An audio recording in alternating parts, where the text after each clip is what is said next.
अस्सलामु अलैकुम वरहमतुल्लाहि वबरकातुह।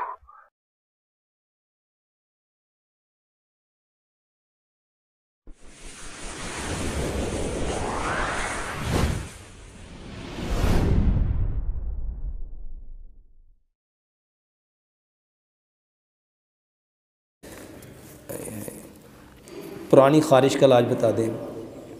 ख़ारिश के लिए ना दो काम करो।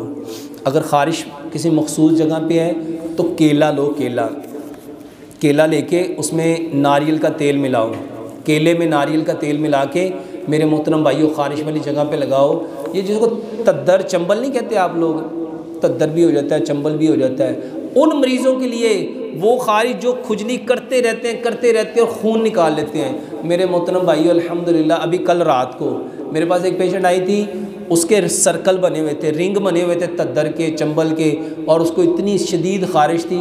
अल्हम्दुलिल्लाह वो बताती है कि डॉक्टर साहब 15 दिन से मैंने सिर्फ़ आपका केला और नारियल का तेल मिक्स करके लगाया, अल्हम्दुलिल्लाह उसके दाग भी ख़त्म हो गए हैं।